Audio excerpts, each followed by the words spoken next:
Aí também essa coisa de um distanciamento é necessário. Nunca dê muitas chances às pessoas que te desrespeitam. Ah, mas ele é seu irmão, ele é seu pai, ela é sua mãe. Como se tivéssemos a obrigação de manter um vínculo que há muito já deixou de ser familiar.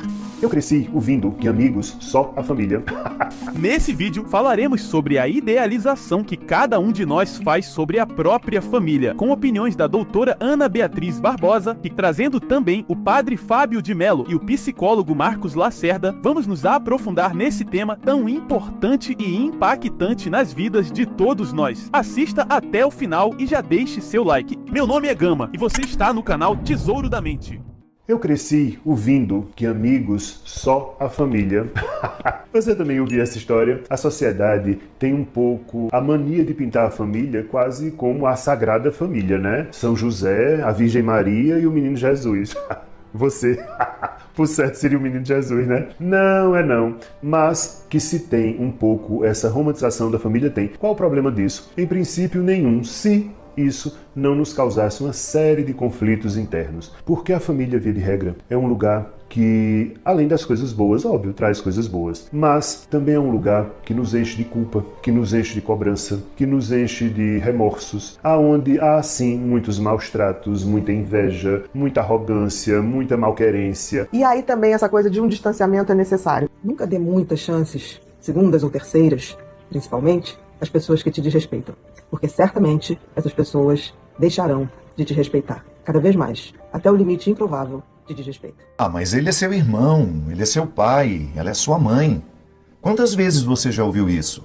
Frases ditas como uma imposição de culpa, ameaça, como se tivéssemos a obrigação de manter um vínculo que há muito já deixou de ser familiar. Nossa, que absurdo, isso não existe. Para, porque você sabe que existe. Sabe por que existe? Porque a família é um aglomerado de seres humanos diferentes, com personalidades diferentes, gostos, valores, jeitos. Não é porque nós vivemos na mesma casa, recebemos a mesma educação, que somos os mesmos seres humanos. Não somos. Você já passou por conflitos familiares? Como foram suas experiências? Deixe seu comentário abaixo e compartilhe sua opinião. Sua participação é essencial para a continuidade dessa conversa. E não esqueça de deixar seu like e compartilhar, pois isso ajuda muito o canal a crescer e continuar trazendo conteúdos valiosos como esse. Sim, a família tem coisas boas. Em muitos momentos a família dá suporte. Mas ou nós desromantizamos esta ideia de que a família é só bondade, virtude e bons feitos, ou então a gente vai se sentir culpado quando tiver que sair de casa,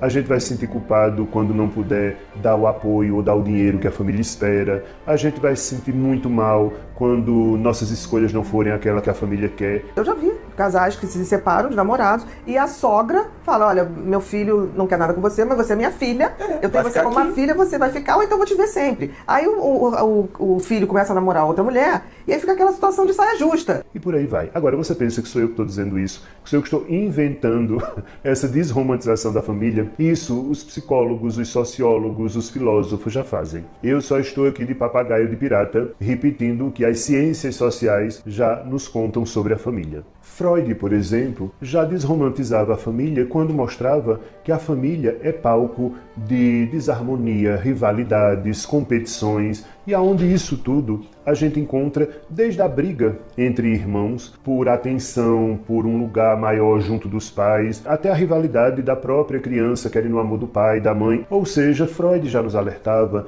para a existência tanto de pulsões de amor quanto de pulsões de ódio coexistindo dentro da família. É possível, sim, se amar e se odiar ao mesmo tempo, as mesmas pessoas, dentro e fora da família. Já recebi muita gente que fez constelação e segunda-feira estava no meu consultório desesperada.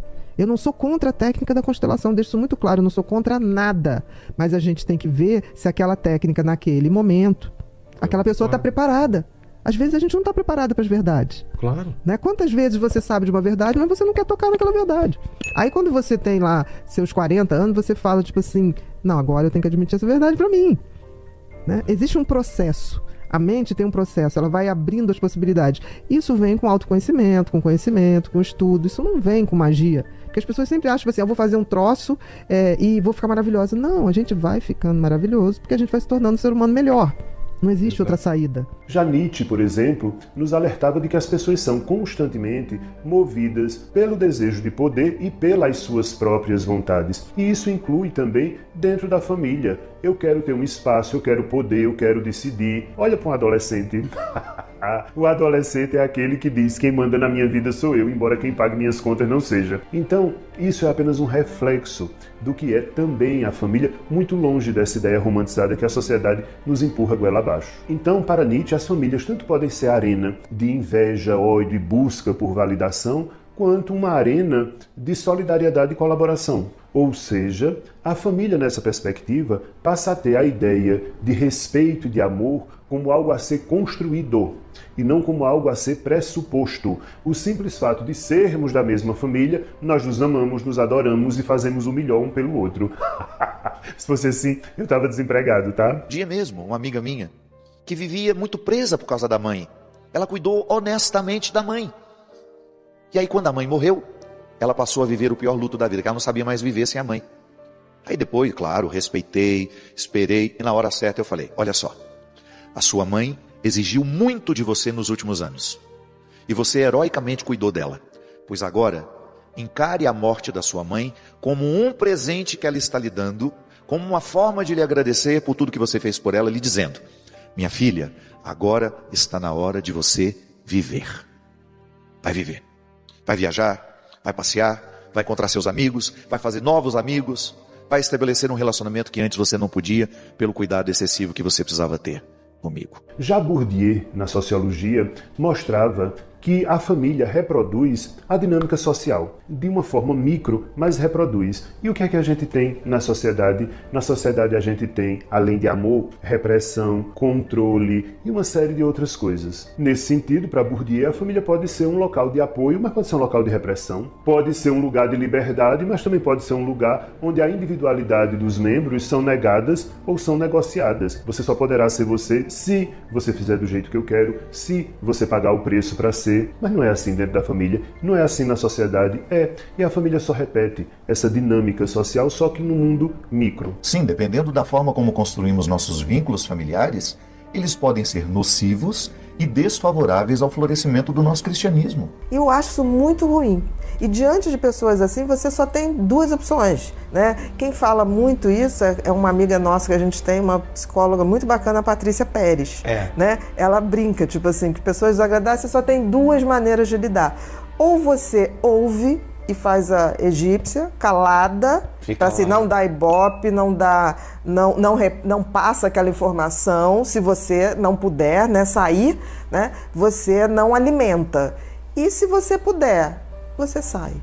Você pega a primeira direita e vai saindo de mansinho, sem perder a educação, sem perder a elegância, nos dois casos. Quando a gente pensa em família, naturalmente nós somos conduzidos a esses caminhos mais fáceis do conceito. E é natural que a gente pense assim. Nós fomos culturalmente educados, né, a partir dessa facilidade. O conceito nos coloca nessas facilidades de compreensão. Então a gente compreende muito facilmente um agrupamento de pessoas que têm o mesmo sangue. Mas eu acho que é tão simplista isso. E às vezes é exatamente o lugar em que a gente não é família. Se você for pensar que não basta estar agrupado, não basta ter o mesmo sangue. Família é um sentimento que nos ocorre. Num contexto diferente, pois a família dele não dificultava a sua missão, Jesus fala sobre isso no Evangelho de hoje. Alguém diz a ele: sua mãe e seus irmãos estão aí. Ele responde: minha mãe e meus irmãos são aqueles que fazem a vontade de meu Pai. Isso é tão sério, pois às vezes é dentro de casa que nós temos as pessoas que mais dificultam a nossa evolução espiritual.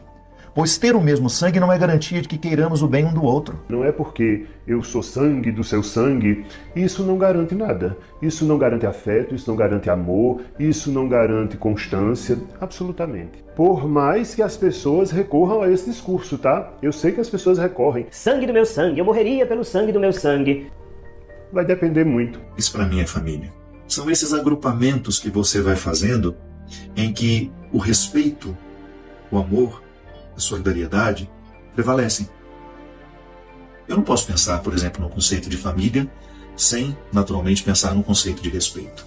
Quem dá a chave para essa resposta é o Winnicott. Ele nos lembra que o ambiente emocional é fundamental na formação dos vínculos. Os vínculos eles não se formam sem um ambiente emocional. Ou seja, o amor, o cuidado, o afeto, o carinho são compartilhados na experiência e não pela biologia. Isso tanto é verdade que eu posso ter filhos adotivos e posso amá-los profundamente, até muito mais do que amo meus filhos biológicos. Tanto que tem mães que engravidam e querem dar aos filhos, ou que depois do parto não quer saber da criança. Quer dizer, se fosse tão extinto e marcado como biologicamente, todas as mulheres teriam uma maternidade tranquila, teriam esse desejo de cuidar imediato, o que não acontece. Se não fosse assim, muitas mulheres não dariam seus filhos. Então, antes de você sentir culpa, remorso, dívida com relação aos seus familiares, o que é muito prejudicial psicologicamente,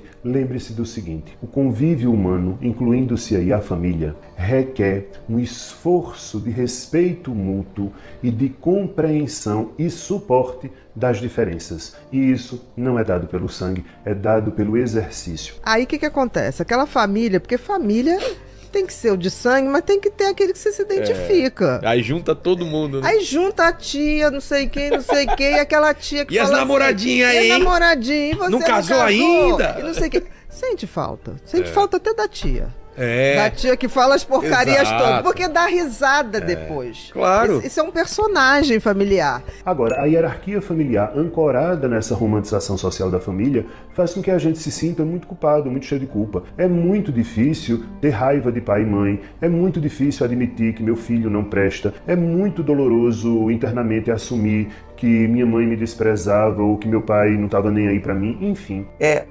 Um psicopata, ele pode ser pai? Sim. Muito, em geral é muito.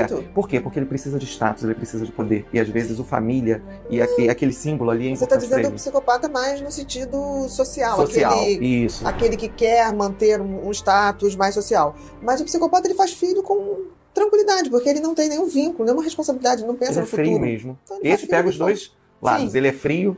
E ele é ausente? Não, um pai psicopata não necessariamente é ausente. Ele pode até ser aquele pai que, para fazer essa fachada de família, ele dá tudo para os filhos, paga até para estar muito longe. Por exemplo, existem muitos pais políticos que dão tudo para seus filhos, né? Você vê que o filho está estudando aqui, está estudando ali, ele dá o que quiser, mas ele não dá a presença. E também ele não quer perturbação. Ele quer ter o prazer dele e aquilo ali o filho é para posar que ele é um bom pai. E aí vem a vulnerabilidade aí dessa criança, às vezes, com essa ausência. A mãe narcisista vai fazer tudo pra você admirar ela, nem que ela tenha que criar mentiras, situações, ela vai ser maravilhosa e vai criar uma história para que você pense que ela é maravilhosa.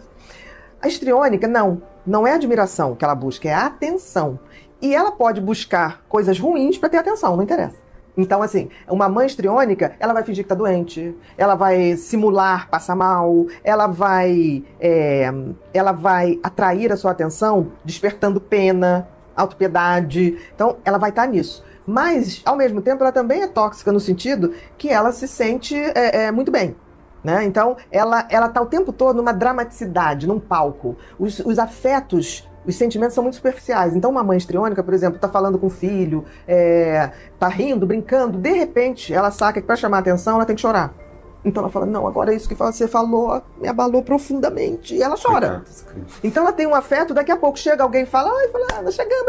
Ai, que maravilha, vou trocar minha roupa, vou sair. Ela tava falando com essa filha, buscando aquela emoção. Quer dizer, são afetos muito superficiais. E são pessoas, o histriônico, ele tá sempre querendo atenção.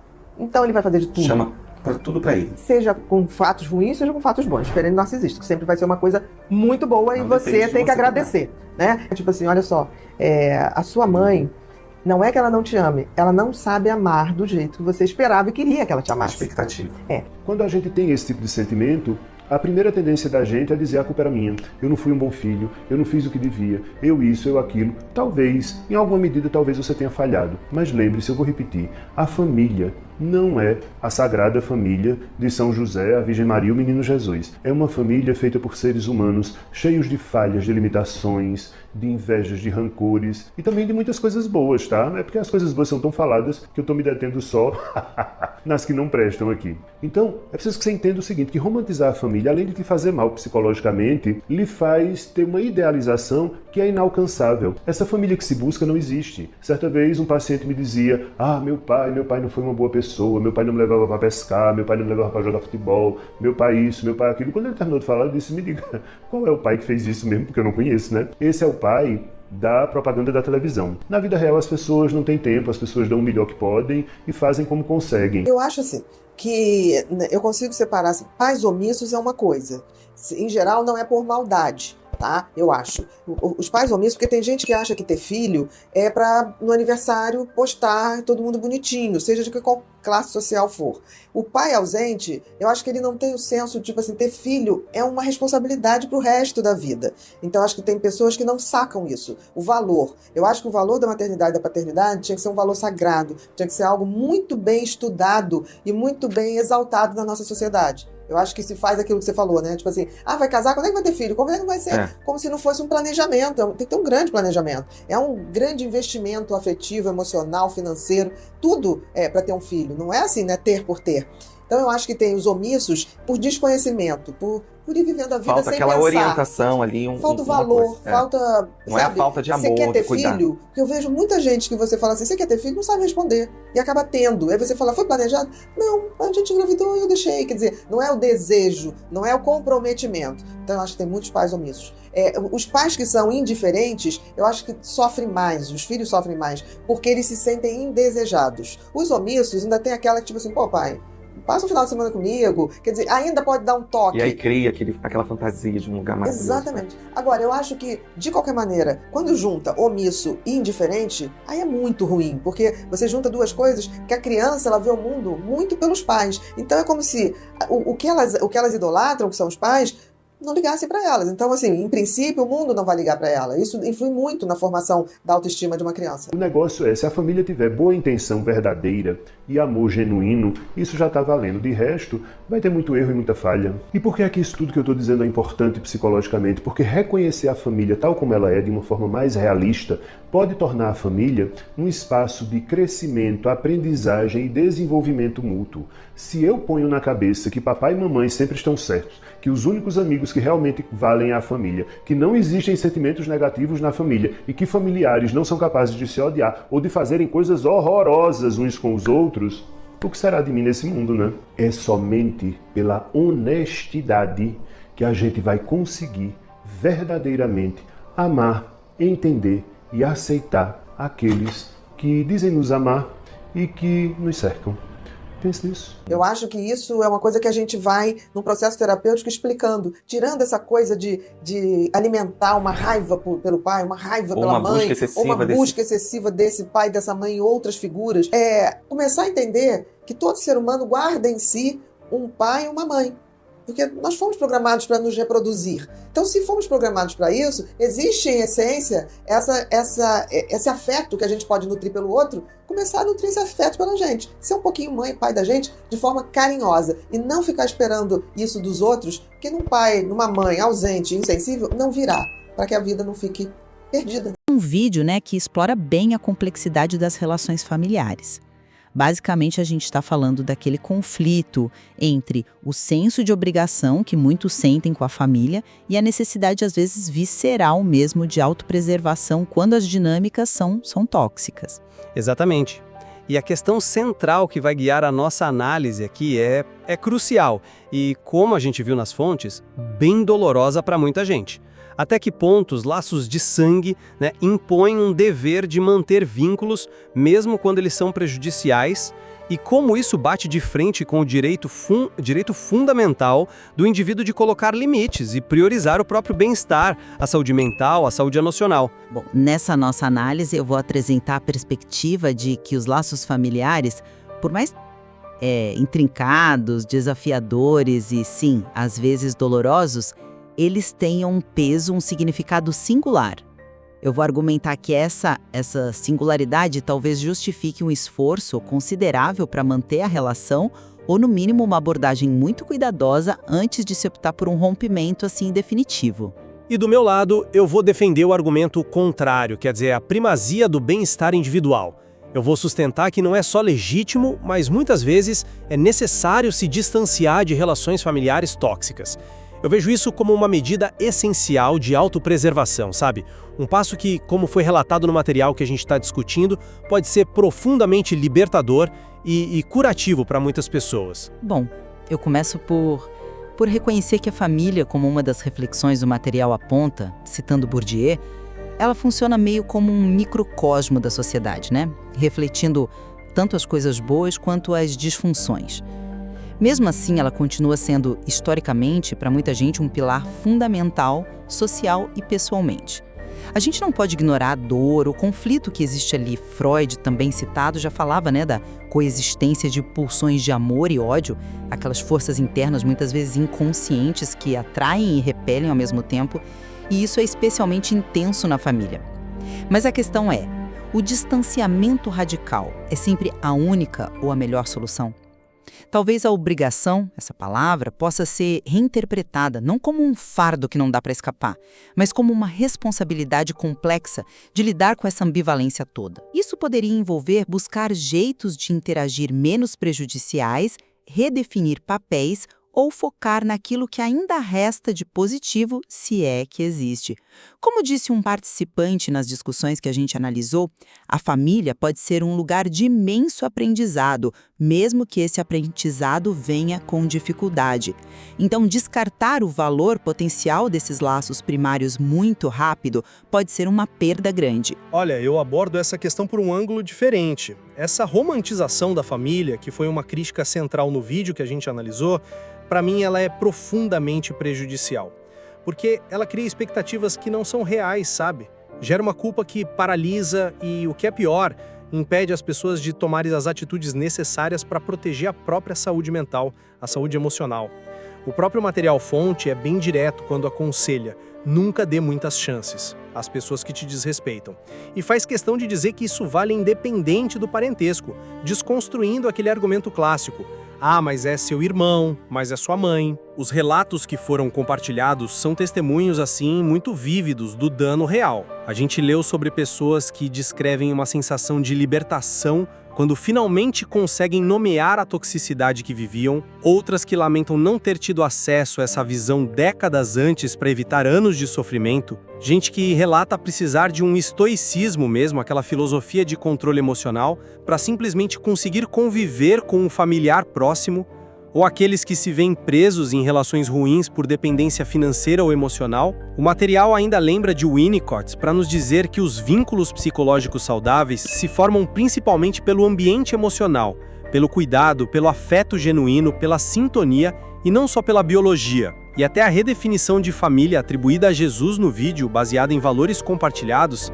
reforça a ideia de que laços sem respeito mútuo podem nem ser família no sentido funcional, naquele sentido que nutre. Portanto, a prioridade inegociável tem que ser o bem-estar e a integridade da pessoa. Entendo perfeitamente o perigo dessa romantização exagerada e como ela pode gerar sofrimento.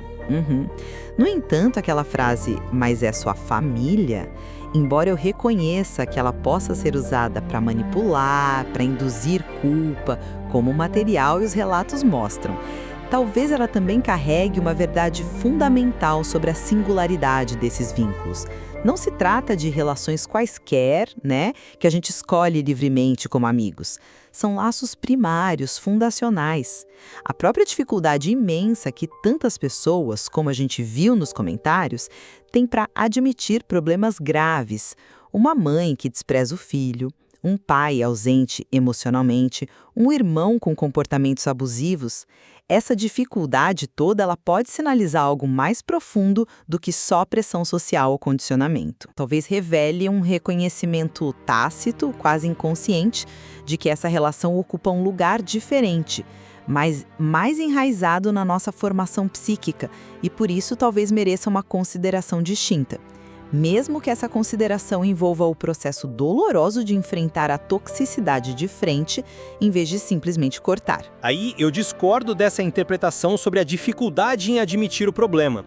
Eu vejo essa hesitação primariamente como resultado de anos, talvez décadas de condicionamento social, sabe? Mensagens culturais que a gente internaliza e a culpa que vem junto com a quebra daquele tabu de falar mal da família. A frase, mas é sua família, funciona na prática como uma ferramenta poderosa de controle e silenciamento, invalidando o sofrimento da pessoa em nome de uma unidade familiar que muitas vezes é fictícia ou disfuncional. Vários relatos confirmam isso. Pessoas dizendo que ouviram "mas é sua mãe" como justificativa para aguentar abusos, outras que confessam ter engolido sapos por anos porque a família não podia se separar. A dificuldade em reconhecer a toxicidade não me parece um sinal de um valor intrínseco que justifique ficar no sofrimento, mas sim um testemunho da força dessas amarras psicológicas e sociais. O material que a gente analisou sugere justamente o contrário. Que reconhecer a verdade, por mais dolorosa que seja, admitir que sim, aquele parente próximo é tóxico, é o primeiro passo indispensável para a libertação e para a cura. E não um chamado para uma consideração especial que só prolonga a agonia. A força desse argumento e a realidade da pressão social, da culpa internalizada. Contudo, ao considerar os limites e o distanciamento, a gente precisa ponderar todas as facetas, né? É inegável que, em situações de abuso claro ou toxicidade extrema, o afastamento pode ser a única opção viável para a sobrevivência psicológica. Mas a gente não pode ignorar que o distanciamento radical, especialmente o corte total de relações, também representa uma perda profunda e complexa. Pode ser uma fonte de dor diferente, mas ainda assim significativa. Talvez por isso deva ser encarado como um último recurso depois de esgotar outras possibilidades. Nos comentários a gente encontra expressões da solidão que pode vir dessa escolha ou relatos sobre a dificuldade excruciante da decisão em si, como a pessoa que menciona ter se mudado para outro continente como forma de criar essa distância necessária. Isso me faz questionar, será que não existem, em alguns casos, caminhos intermediários antes do rompimento completo? Explorar a imposição de limites mais firmes, mesmo mantendo algum contato? Reduzir drasticamente a frequência das interações? Optar por encontros mais superficiais, controlados? Talvez. O corte total pode ser uma solução necessária, mas raramente é uma solução sem custos emocionais próprios. Pois é, mas eu vejo o distanciamento de uma forma fundamentalmente diferente. Não primariamente como uma perda a ser evitada a qualquer custo, mas como um ato necessário de autopreservação, de reconquista da própria saúde e, em muitos casos, de sobrevivência emocional mesmo.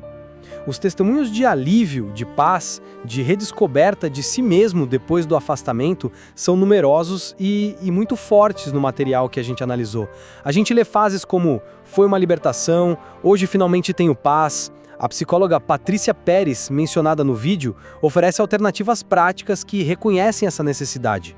Ouvir passivamente e fazer egípcia, quer dizer, não engajar, não alimentar a dinâmica tóxica ou, quando a situação permite, sair de mansinho, se retirar gradualmente da órbita da toxicidade. Para muitos indivíduos cujas histórias a gente conheceu pelos comentários, esses caminhos intermediários ou já foram tentados à exaustão e não funcionaram, ou são simplesmente inviáveis pela intensidade do abuso emocional, da manipulação, da falta de respeito crônica. Manter qualquer tipo de contato, mesmo que mínimo, pode significar manter uma porta aberta para mais dor, mais invalidação, mais sofrimento.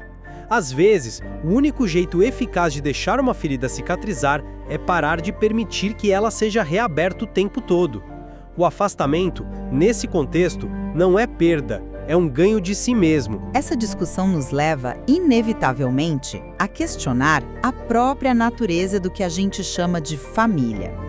Você argumenta, apoiando-se em Winnicott e na interpretação da fala de Jesus que está no material, que a família funcional é essencialmente uma construção ativa, erguida sobre respeito, afeto, cuidado mútuo. Eu concordo que esses são elementos cruciais para relações saudáveis. Claro, No entanto, a gente não pode simplesmente apagar o fato de que a biologia, e talvez mais importante ainda, a história compartilhada, criam um contexto único e inegável, mesmo quando esse contexto é cheio de conflitos.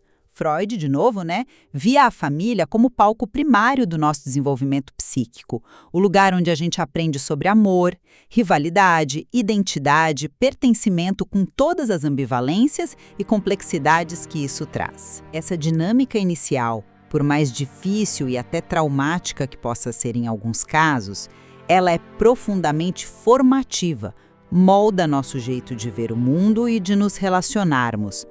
Descartar essa base compartilhada, essa história comum, como se fosse irrelevante para a nossa identidade ou para a natureza desses vínculos, me parece uma simplificação exagerada. E, de fato, a gente encontra nos comentários expressões de gratidão, mesmo no meio de relatos de dificuldades, gratidão pelo cuidado básico recebido na infância, pelo senso de origem, ou um reconhecimento das imperfeições dos pais como seres humanos falíveis, apesar da dor causada. Mas essa história compartilhada e a conexão biológica não podem servir como justificativa para perpetuar sofrimento. Como a perspectiva do Winnicott sugere, o que realmente nutre e sustenta um vínculo saudável é o ambiente emocional que se cria ou que não se cria. Se esse ambiente é consistentemente tóxico, invalidante ou abusivo, a biologia vira um detalhe irônico, até cruel, e não um fator de união real. A história compartilhada pode ser para muitos uma história de trauma, de negligência, de dor, não de conexão significativa. O material que a gente analisou está cheio de exemplos disso. Pessoas que relatam se sentir profundamente alienadas dentro das próprias famílias, sejam biológicas ou adotivas, indivíduos que encontraram um senso de pertencimento, apoio e verdadeira família em amigos, parceiros, comunidades fora do núcleo de origem.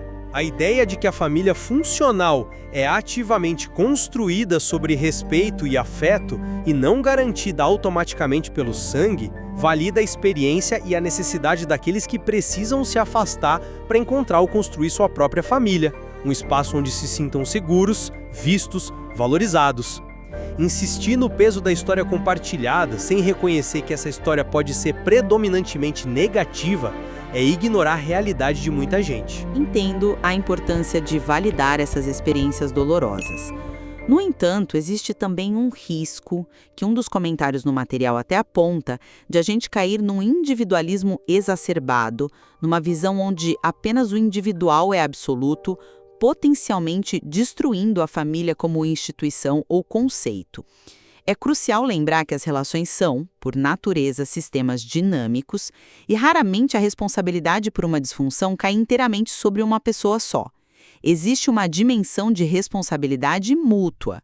Claro, o material foca muito nas falhas dos pais, na toxicidade vinda de figuras de autoridade, e isso é válido, necessário. Mas, como o mesmo comentário lembra, também existem filhos que podem ser fontes de conflito e dor para os pais. Focar exclusivamente na necessidade de autopreservação individual, sem considerar a possibilidade de falhas dos dois lados, ou a responsabilidade que a gente também tem na cocriação das dinâmicas relacionais, pode levar a uma visão incompleta e talvez a decisões precipitadas. A família, mesmo a mais imperfeita, é um sistema interconectado. Eu não vejo a priorização da autopreservação em ambientes tóxicos como individualismo exacerbado. Vejo como o estabelecimento de limites saudáveis e, francamente, como um ato de sanidade.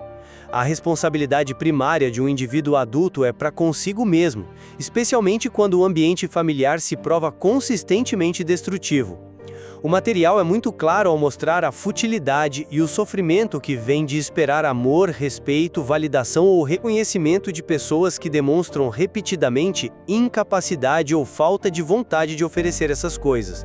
Seja por traços de personalidade narcisista, algo que vários comentários relatam ter identificado tarde em pais ou irmãos, seja por outras limitações ou dinâmicas patológicas, insistir em buscar água em fonte seca é receita para dor crônica. A questão da dependência, seja emocional ou financeira, como um comentário bem aponta, certamente complica a situação, torna a decisão de se afastar mais difícil, mas não invalida a necessidade fundamental de proteger a própria integridade física e psicológica.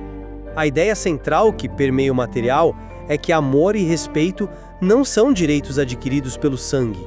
São qualidades que devem ser construídas, cultivadas e merecidas numa relação.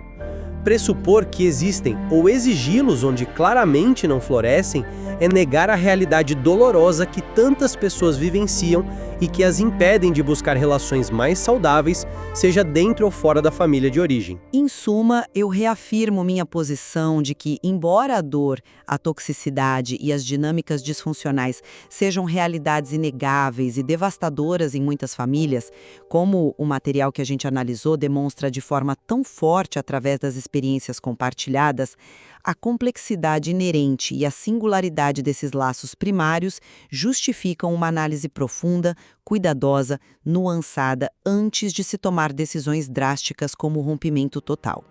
O grande desafio, talvez, resida precisamente em encontrar um equilíbrio, por mais precário e difícil que seja, entre um senso de responsabilidade e conexão com esses vínculos fundacionais e a necessidade imperativa de estabelecer limites claros e protetores para o próprio bem-estar e saúde mental. E eu concluo reiterando que a idealização da família, tão bem criticada no material fonte, representa um fardo perigoso que aprisiona muitos em ciclos de sofrimento. Diante do desrespeito sistemático, da manipulação emocional, da toxicidade evidente nos relatos que a gente viu, priorizar a saúde mental e emocional através do estabelecimento de limites firmes, o que pode e em muitos casos deve incluir o distanciamento físico ou emocional, não é um ato de egoísmo.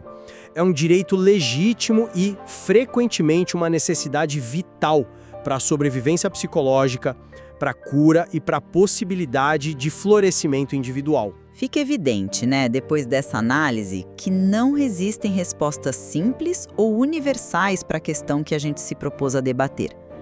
O material que a gente explorou hoje, composto por reflexões teóricas e principalmente por experiências vividas e compartilhadas, revela a profunda e muitas vezes dolorosa ambivalência das relações familiares.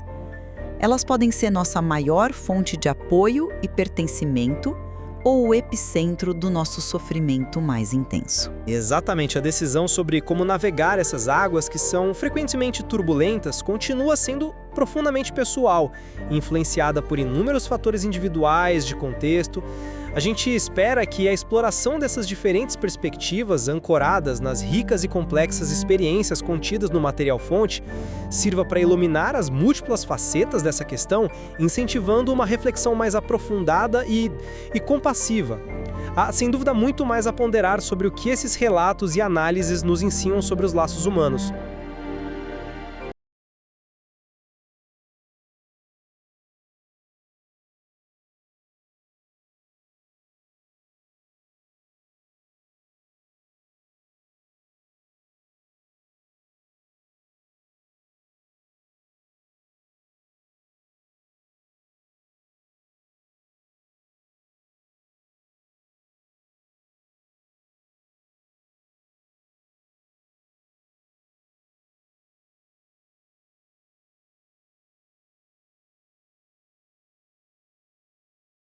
Mudando um pouco de assunto, mas trazendo algo muito relevante, você sabia que o seu cérebro começa a envelhecer aos 30 anos? E que o estresse, a ansiedade e a falta de cuidados podem acelerar esse processo, abrindo portas para doenças como Alzheimer? Pois é, mas não se preocupe, você pode reverter isso. Apresento a você os 3 pilares da saúde cerebral. Um método simples, barato, fácil de aplicar e comprovado para manter sua mente jovem, ágil e saudável durante toda a vida. Ao adotar pequenos hábitos diários, você vai melhorar sua memória, concentração e até reduzir o risco de doenças degenerativas. Imagine acordar todos os dias com energia mental renovada e foco total, sem perder a clareza de pensamento ao longo dos anos. Esse é o futuro que você pode construir agora. Clique no link que vou deixar na descrição e no comentário fixado que te ensinará tudo sobre como manter seu cérebro forte e otimizado. Não perca tempo, invista na sua mente agora e tenha acesso imediato.